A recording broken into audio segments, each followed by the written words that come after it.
Very good morning and sweet welcome to our YouTube channel WRTSB। आज की इस video session में हम समझेंगे कि जीपी में हम सम को कैसे फाइंड करते हैं। तो सबसे पहले हम एक एग्जांपल लेते हैं जीपी का। जैसे 2, 4, 8 और 16 जो है वो आपका क्या है जीपी में है। तो कभी भी हम फर्स्ट टर्म को A1 से डिनोट करते हैं, सेकेंड टर्म को A2 से, थर्ड टर्म को A3 से और फोर्थ टर्म को A4 से। तो अगर आपसे कोई कह दे कि आपको फोर्थ टर्म तक के सम को फाइंड करना है तो इसको हम कैसे लिखते हैं, S4 से। तो S4 का मतलब क्या है, A1 plus A2 plus A3 plus A4। ठीक है, तो ये जो आप सोल्व करोगे तो इससे क्या मिलेगा आपको, सम ऑफ फर्स्ट फोर टर्म। अगर आपसे कोई कह दे कि सम ऑफ फर्स्ट फाइव टर्म, तो इसका मतलब ये है कि A1 plus A2 plus A3 plus A4 plus A5। अगर आपसे कोई कह दे कि सम ऑफ फर्स्ट 100 टर्म, तो इसका मतलब ये है कि A1 plus A2 plus A3, ऐसे करते हुए आप कहाँ तक जाओगे, 100 टर्म तक। तो ये प्रोसेस है वो क्या है, थोड़ा लंबा है, लेंदी है। तो हम लोग क्या करेंगे, हमारे पास दो फॉर्मूला है। एक तो SN is equals to A R to the power n-1 upon R-1, और एक फॉर्मूला हमारे पास क्या है, SN equals to A 1 minus R to the power n upon 1 minus R। हमारे पास दो फॉर्मूलाज है। तो हमारे पास दो फॉर्मूला इसीलिए है कि जो फॉर्मूला है वो डिपेंड करता है R की वैल्यू पे। आर की वैल्यू अगर ऐसी होगी तो हम ये फॉर्मूला लगाएंगे, आर की वैल्यू अगर ऐसी होगी तो हम ये फॉर्मूला लगाएंगे। तो देखते हैं कंडीशन क्या है। तो अगर आर की जो वैल्यू है वो 1 से बड़ी हो ना, तो आप ये फॉर्मूला लगा लोगे। ये फॉर्मूला अगर आर की जो वैल्यू है -1 के इक्वल है या तो -1 से छोटी है, तो आप क्या करोगे, ये फॉर्मूला लगा लोगे। ठीक है, और ये फॉर्मूला कब लगाओगे, जब मॉडुलस ऑफ आर की वैल्यू जो है 1 से छोटी हो, तो हम क्या करेंगे, ये फॉर्मूला लगा लेंगे। तो सबसे पहले हम ये समझ लेते हैं कि मॉडुलस ऑफ आर के मतलब क्या है। तो दोनों ही केस में सबसे पहले एक बात इंपॉर्टेंट ये है कि आर की जो वैल्यू है वो 1 के इक्वल नहीं होगी, इस केस में भी और इस केस में भी आर की वैल्यू 1 के इक्वल नहीं होगी। क्योंकि आर की वैल्यू अगर यहाँ पे 1 पुट करके देख दिया तो डिनोमिनेटर क्या हो रहा है, जीरो हो जा रहा है। तो डिनोमिनेटर जीरो हो जाता है तो नॉट डिफाइंड होता है। अगर किसी को कोई डाउट है कि डिनोमिनेटर क्या होता है, न्यूमरेटर क्या होता है, तो उसको मैं बता देता हूँ यहाँ पे। जैसे 1/2 आपके पास एक फ्रैक्शन है, ठीक है। तो जो ऊपर का पोर्शन होता है फ्रैक्शन का, उसको हम लोग क्या कहते हैं, न्यूमरेटर कहते हैं, न्यूमरेटर। ठीक है, और जो नीचे का जो पोर्शन होता है उसको हम लोग क्या कहते हैं, डिनोमिनेटर। तो यहाँ पे देखिए, अगर आर की ये ऊपर वाला पोर्शन न्यूमरेटर है और ये नीचे वाला पोर्शन क्या है, डिनोमिनेटर है। तो आर की वैल्यू अगर आप 1 पुट करोगे तो ये 1 - 1 क्या हो जाएगा, जीरो हो जाएगा। तो मैथमेटिक्स में डिनोमिनेटर अगर जीरो है तो हम लोग उसको नॉट डिफाइन करते हैं। ठीक है, तो सबसे पहले हम लोग क्या समझते हैं, मॉडुलस। ये कंडीशन, ये फॉर्मूला हम कब इस्तेमाल करेंगे, इसको समझते हैं। तो मॉडुलस ऑफ आर का मतलब क्या होता है, देखिए मॉडुलस का मतलब, ये दो लाइन है, इसका मतलब ये है कि इसके अंदर कोई पॉजिटिव वैल्यू डालोगे ना तो पॉजिटिव ही रिटर्न करेगा। अगर इसके अंदर कोई नेगेटिव वैल्यू डालोगे ना तो वो क्या देगा, पॉजिटिव में कन्वर्ट कर देगा। समझने के लिए एक एग्जांपल लेते हैं। जैसे कि 2 पुट करते हो तो 2 क्या है, पॉजिटिव है, तो ये 2 ही देगा। ठीक है, -2 पुट करते हो तो -2 किस में चेंज हो रहा है, प्लस में। तो -2 को जब सोल्व करो तो किस में देगा, ये 2 देगा। तो मेरे ख्याल से मॉड्यूलस का कंसेप्ट आप समझ चुके होंगे। एक एग्जांपल लेते हैं, जैसे कि आर की वैल्यू कितनी आ रही है, आर की वैल्यू आपके पास है -3। तो सबसे पहले अगर आपको देखना है कि हम ये फॉर्मूला अप्लाई कर सकते हैं कि नहीं, तो आप क्या चेक करोगे, मॉड्यूलस ऑफ आर की वैल्यू। तो हम लोग सबसे पहले मॉड्यूलस ऑफ आर की वैल्यू को सॉल्व करेंगे। तो मॉड्यूलस ऑफ आर मतलब कि -3, और इस माइनस को किस में कन्वर्ट कर देता है मॉड्यूलस, प्लस में। तो +3 आएगा। तो मॉड्यूलस ऑफ आर की वैल्यू कितनी आ रही है, 3। तो जो 3 है क्या 1 से छोटा है, मतलब 3 जो है 1 से छोटा है क्या, नहीं ना, तो ये गलत है। तो अगर r की वैल्यू -3 है तो हम ये फॉर्मूला इस्तेमाल नहीं कर सकते। ठीक है, अगर देखते हैं r की जो वैल्यू है, अगर -1/2 है तो हम चेक करते हैं कि अगर r की वैल्यू आपकी -1/2 आती है तो हम ये फॉर्मूला इस्तेमाल कर पाते हैं कि नहीं। तो सबसे पहले हम देखेंगे मॉडुलस ऑफ r की वैल्यू फाइंड करेंगे। तो ये फॉर्मूला हमें अगर इस्तेमाल करना है तो ये सेटिस्फेक्शन करना पड़ेगा, ये उसको फुलफिल करना पड़ेगा। तो मॉडुलस ऑफ r की वैल्यू निकालते हैं। तो मॉडुलस ऑफ r, इसका मतलब है r की वैल्यू क्या है, -1/2। -1/2 जब आप पुट करोगे तो माइनस नेगेटिव को किस में कन्वर्ट कर देते हैं, पॉजिटिव में। तो यहाँ पे 1/2 हो जाएगा, नेगेटिव साइन किस में कन्वर्ट हो जाएगा, पॉजिटिव में। तो 1/2 मतलब क्या होता है, 0.5। तो क्या 0.5 1 से छोटा है, हाँ छोटा है। तो अगर r की वैल्यू -1/2 रहती है ना, तो आप ये फॉर्मूला इस्तेमाल कर सकते हो। ठीक है, 2-3 और लेके हम देख लेते हैं कंडीशन कि हम किस किस केस में हम लगा सकते हैं। जैसे कि आपके पास है r की वैल्यू, सपोज करिए -4 आ रहा है। तो सबसे पहले अगर इस फॉर्मूला को आपको यूज करना है तो आप मॉडुलस ऑफ r की वैल्यू निकालोगे। तो मॉडुलस ऑफ r तो मतलब मॉडुलस ऑफ माइनस का 4 दिस इज इक्वल टू 4। तो क्या 4 1 से छोटा है? नहीं ना, तो ये कंडीशन क्या है, गलत हो रही है, तो ये फॉर्मूला आप नहीं लगा सकते। एक लास्ट ले लेते हैं, जैसे कि यहाँ पे r की वैल्यू कितनी आ रही है, 1/4 आ रही है। तो सबसे पहले क्या करोगे, 1/4 का मॉडुलस लोगे, तो यहाँ पे पॉजिटिव है तो पॉजिटिव ही रिटर्न करेगा। तो 1/4 मतलब 0.25। तो क्या 0.25 1 से छोटा है? हाँ छोटा है, तो आप ये लगा सकते हो। और यहाँ पे एक और देखते हैं, r की वैल्यू है -3/2।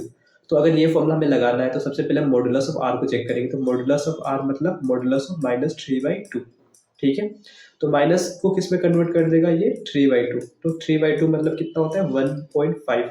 तो 1.5 क्या 1 से छोटा है? नहीं, ये गलत है, तो हम ये फॉर्मूला नहीं इस्तेमाल कर सकते। तो मुझे इतना तो श्योरिटी मिल रहा है कि हम ये फॉर्मूला कब लगाएंगे, जब r की वैल्यू, मॉडुलस ऑफ r की वैल्यू 1 से छोटी होगी। तो मेरे ख्याल से ये कॉन्सेप्ट है वो आपको समझ आ चुकी होगी। अगर ना समझ आए तो एक एग्जांपल से और देख लेते हैं।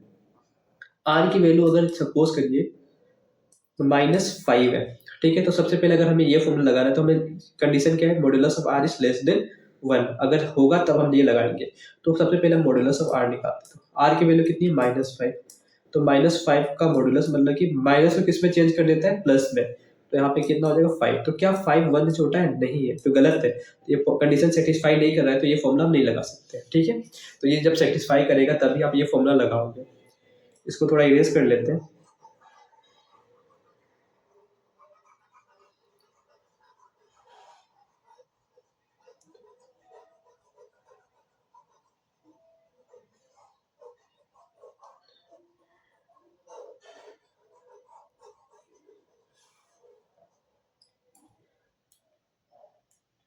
अब यहाँ पे देखिए दो कंडीशन है, इन दोनों कंडीशन में कोई भी कंडीशन फुलफिल कर रहा है ना, तो आप लगा सकते हो।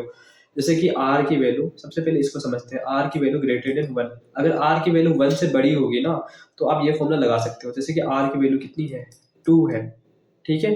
तो r की वैल्यू 2 है, तो 2 इज ग्रेटर देन 1। ये क्या सही है कि गलत है, 2 1 से बड़ा है? हाँ बड़ा है, तो ये सही है।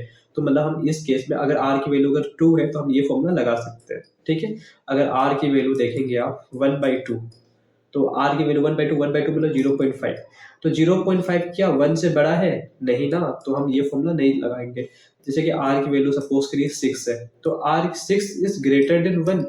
इट इज ट्रू, या इट इज ट्रू, तो हम ये फॉर्मूला लगा सकते हैं। ठीक है, तो हम लोग ने ये कंडीशन तो स्टडी कर लिया है, अब हम ये कंडीशन को स्टडी करेंगे। r की जो वैल्यू है लेस देन इक्वल्स टू -1।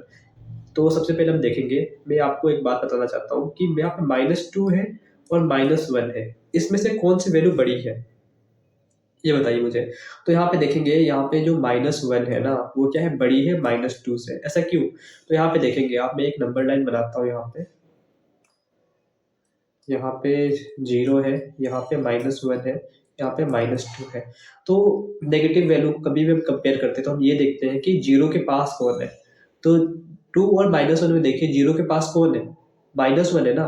तो जो 0 के जितना पास होगा उतना ही ग्रेटर है। ठीक है, तो -2 और -1 को आप जब देखते हो तो कंपेयर करते हैं कौन बड़ा है कौन छोटा है। तो देखेंगे आप कि -1 0 के पास है या -2 0 के पास है। तो -1 0 के पास है ना, तो जो -1 है वो क्या है, ग्रेटर देन -2 है। अगर आप ऐसे ही देख सकते हो, -3 और -5 में आपको चेक करना है, तो आप ये देखेंगे कि -3 पास में है कि -5 पास में है। तो -3 पास है ना, तो -3 इज ग्रेटर देन -5। ठीक है, ठीक है ना। तो यहाँ पे हम देखेंगे, अब कंडीशन क्या है कि r की वैल्यू या तो -1 हो। अगर r की वैल्यू -1 भी आती है ना, तो आप ये फॉर्मूला लगा सकते हो। और उसके बाद क्या बोला जाए, -1 से छोटी हो, तो सपोज करिए r इज इक्वल टू -2 है। ठीक है, तो -2 इज लेस देन -1, ये सही है? हाँ सही है। -2 क्या है, छोटा है -1 से। तो इस केस में आप क्या कर सकते हो, ये फॉर्मूला लगा सकते हो। और ये उतना बड़ा डिफिकल्ट टॉपिक नहीं है। जैसे हम क्या करेंगे, एग्जाम्पल्स करेंगे, एक्सरसाइज के क्वेश्चन करेंगे, तो ये और क्लियर हो जाएगा। तो हम क्या करते हैं, एक एग्जाम्पल ले लेते हैं।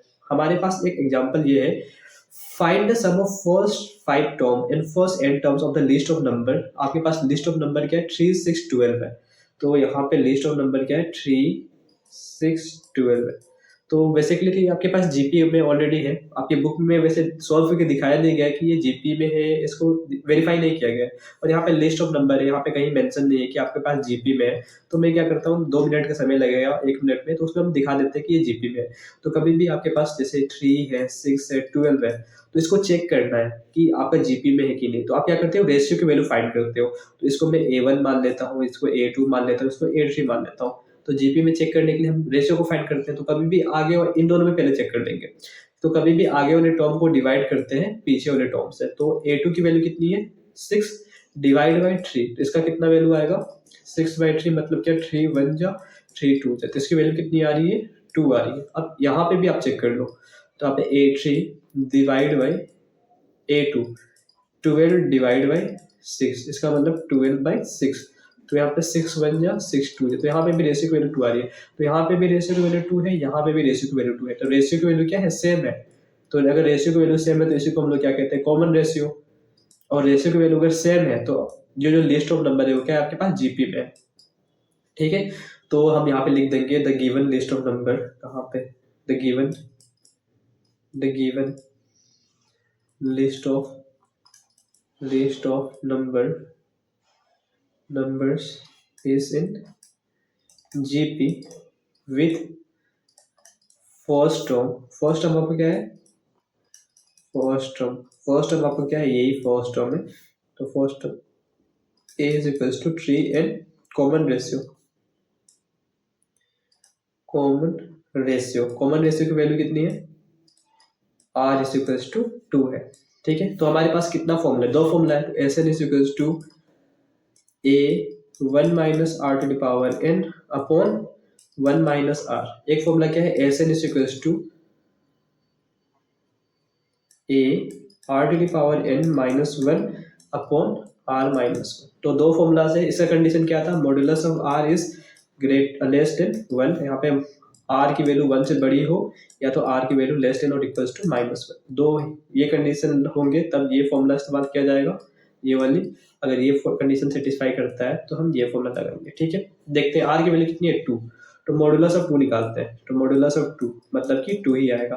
तो क्या 2 1 से छोटा है, तो ये गलत है ना, तो ये फॉर्मूला हम नहीं लगाएंगे। ठीक है, अब यहाँ पे देखते हैं कि 2 इज ग्रेटर देन 1, ये ट्रू है, तो ये फॉर्मूला लगाएंगे। तो हम इस केस में कौन सा फॉर्मूला लगाएंगे, ये वाले फॉर्मूला को लगाएंगे। तो हमें क्या फाइंड करना है, सम ऑफ फर्स्ट 5 टर्म। तो S5 शुरू से लिख लेते हैं। हमें क्या फाइंड करना है, सम ऑफ फर्स्ट 5 टर्म। फॉर्मूला क्या इस्तेमाल करने जा रहे हैं हम, ये वाले फॉर्मूला इस्तेमाल करेंगे। Sn is equals to a r to the power n minus 1 upon r minus 1। तो हमें क्या फाइंड करना है, फर्स्ट 5 टर्म। तो n की वैल्यू क्या होगी, 5। तो यहाँ पे S5 is equals to a r to the power 5 minus 1 upon r minus 1। अब a और r की वैल्यू पुट कर देते हैं। a की वैल्यू कितनी है, a की वैल्यू है 3। तो 3, r की वैल्यू कितनी है, 2 to the power 5 minus 1 upon 2 minus 1। Which is equal to यहाँ पे क्या हो जाएगा, 3। 2 to the power 5 क्या होता है, 2 to the power 30, 2 to the power 5 32 होता है। तो 32 minus 1 अपॉन 2 minus 1 1 ही होता है। तो इसको जब सोल्व करेंगे तो यहाँ पे क्या हो जाएगा, 3 इंटू 32 minus 1 क्या हो जाएगा, 31। तो यहाँ पे जब सोल्व करें तो यहाँ पे 3 आएगा और 3 3 जा 9, तो 93 आ रहा है। सम ऑफ फर्स्ट 5 टर्म की वैल्यू क्या आ रही है, 93 आ रही है। तो यहाँ पे आप लिख सकते हो S5 इज इक्वल टू 93। ठीक है, अब यहाँ पे हम थोड़ा इरेज कर लेते हैं, थोड़ा स्पेस कम है हमारे पास।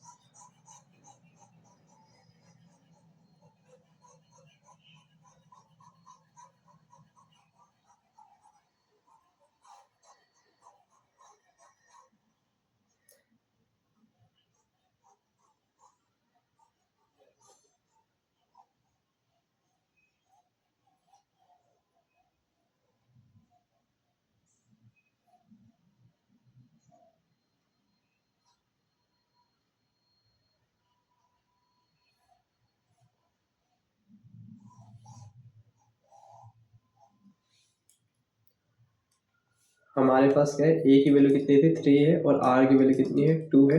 फॉर्मूला क्या लगाने जा रहे हैं, Sn is equals to a r to the power n minus 1 upon r minus 1। ठीक है, तो इस केस में हमने फिफ्थ टर्म को फाइंड कर लिया है। अब हमें क्या फाइंड करना है, n term, sum of first n terms. तो यहाँ पे देखिए अगर आपको फिफ्थ टर्म फाइंड करना था तो आपने एन की जगह पे 5 रखा था, ठीक है। पर यहाँ पे आपको एन टर्म ही फाइंड करना है, तो यहाँ पे एन को हटाने की जरूरत नहीं, एन यहाँ पे है तो एन ही रहने दीजिए। क्या है आपके पास, सम ऑफ फर्स्ट एन टर्म है। तो बस हम क्या करेंगे, ए और आर की वैल्यू को पुट करेंगे। ए की वैल्यू कितनी है, 3 है। आर की वैल्यू कितनी है, 2 है। 2 to the power n minus 1 upon 2 minus 1। तो इसको जब सोल्व करोगे तो यहाँ पे क्या हो जाएगा, 3 और 2 टू पावर हमें पता नहीं है, यहाँ पे माइनस 1 और यहाँ पे कितना 2 माइनस 1 कितना हो जाएगा, 1 हो जाएगा। तो इसकी वैल्यू क्या हो जाएगी, 3 2 to the power n minus 1। ये इसका सॉल्यूशन है। तो मेरे ख्याल से आपको डेरिवेशन और ये क्वेश्चन अच्छे से समझ आया होगा। तो थैंक्स फॉर वॉचिंग।